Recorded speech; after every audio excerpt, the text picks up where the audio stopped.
So, what are the chances that I do another recorded video a week apart and I'm wearing the exact same clothing as I did on the last one? Really? Really? That's how we're working. This is how this is working. Okay, fine.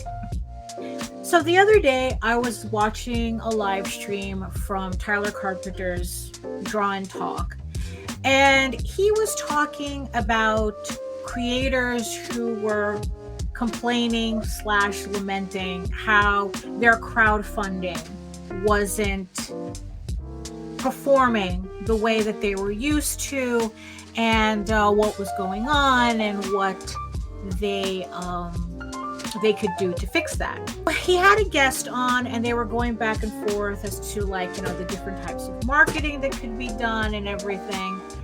And after the show was over, there was a lot of points that were brought up that were really, really bugging me.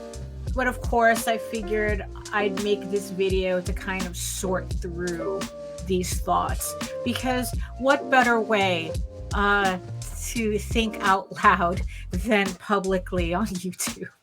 But before we get started, my name is Daphne Lage, and I'm a cartoonist, illustrator, and comic book artist from New York. I have been self-publishing comics since 1992, and I am known for the furry fantasy adventure Tall Tales and my medieval fantasy soap opera drama, Eagle Raven, Heir of the First Unicorn. You can read both my comics online at Tall Tales, TAILS online.com, and eagleworks.com, EGOWORKS. And you can check out all my videos on how I make my comics here on YouTube at Daphne Lage, Lager. So don't forget to like, subscribe, and hit the notification bell so you get notified whenever any of my new videos go live. About this show that I was watching, I was surprised yet not surprised at the amount of pushback that Tyler Carpenter got for a lot of his advice. Like, what is it with creators who are they're so resistant to the idea of needing to market themselves? And one of the arguments that was brought up was that, oh, I don't create my comic to be part of a popularity contest. This is not about a popularity contest. I want people to read my book, And creators need to let go of the idea that having readers is more important than winning a popularity contest.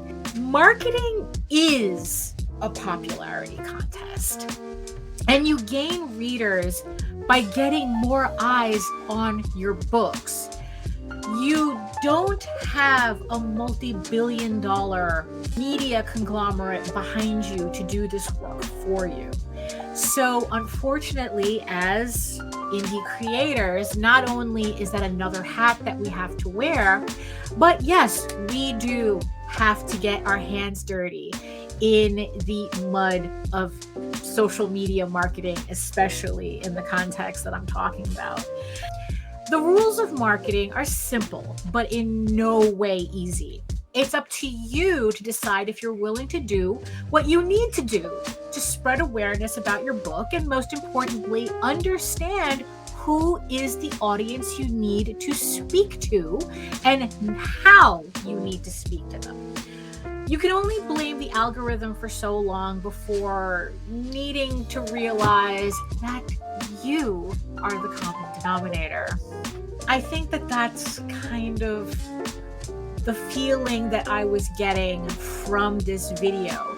There was a lot of other people are in the way. There was like, oh, the algorithm's against me. Twitter's against me. It's like, oh, well, these people sell these types of books on Kickstarter and they dominate. So it's like they're in the way of me getting, and it's like, it must be really hard to function if you're acting like there's nothing you can do because it's everybody else's fault. I mean, that's what the conversation begins to sound like after a while. On the Rage Into the Vlogs show, I've interviewed creators of varying degrees of success. And the kindest advice I can give to anyone in indie comics based on those interviews is that you are not special. And realizing that you are not special should be absolutely freeing. It means that all the advice that's out there can apply to you and you can see the results from them. But the trick is that you actually have to realize what you need to do and apply them. Brian Pulido is not lucky. He spent 32 years building an audience around a brand that he purposefully cultivated, surviving a speculator boom and a bad girl comic backlash, even losing the rights to Lady Death at one point. Until he's riding the wave he's riding now on Kickstarter. He didn't just show up and was already popular, which again is just another way of dismissing the amount of work this man has done to be where he's at. Now, granted, maybe having a half-naked character on 73 variant covers is kind of helping as well.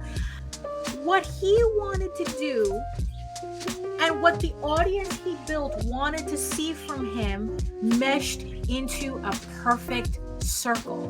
And now he's reaping the rewards of that work. Of course, I know what you're thinking. But Daphne, I don't want to do titty books. And for that, I say, of course. No one is saying you have to do those types of books. But if you're not, you really don't have the right to grumble about it. If you see advice that you are absolutely not going to implement, then you can't complain about it when it works for other people. Can you try to manipulate the algorithm in your favor? Sure, there are ways to do that. But your success is limited if you are not catering exactly to the dominant audience using the platform. And what if you realize your book doesn't interest that audience? Then you have to go to where the audience is. I know. Everyone's a unique snowflake. But other people are creating comics just like yours and having more success at it. Who are they? How are they making their books? How are they building their mailing list? How are they utilizing social media? And if they're not, where are they talking to their audience? Do you need to cultivate your book as a free webcomic? And can you get those people to convert? Are they showing their faces regularly on streams and directly interacting with their fans, thus reinforcing the connection they have with them and their work? Does your audience exist only where larger publishers tread? And do you need to forgo self-publishing to access them? Is your comic so out there and underground that maybe you have to look outside of comics to get noticed? Like looking into alternative distribution avenues like head shops, indie booksellers, and zine collectors? These are all things to not only think about, but also question, how are you going to implement a plan based on that? And here's the thing. If your answer to all of this is that certain people have an unfair advantage because they're more popular and willing to cater their book to an already existing rabid fan base, well, the answer is yes. 1, this is indie comics. There is no level playing field. And 2, popular people are popular for a reason. And you need to get your shit together to figure out how to be a popular creator too. Remember, popular in this context only means more eyes on your project. All the tools are at your disposal to make this work for you, but nobody can want this more than you. I once met Al Snow, the wrestler, at MegaCon in Orlando. And in our conversation, while he was buying a copy of Tall Tales, by the way, I called him famous. And I clearly remember how he kind of laughed almost shyly and replied, "I'm not famous. More people just know me." So how are you going to get more people to know you?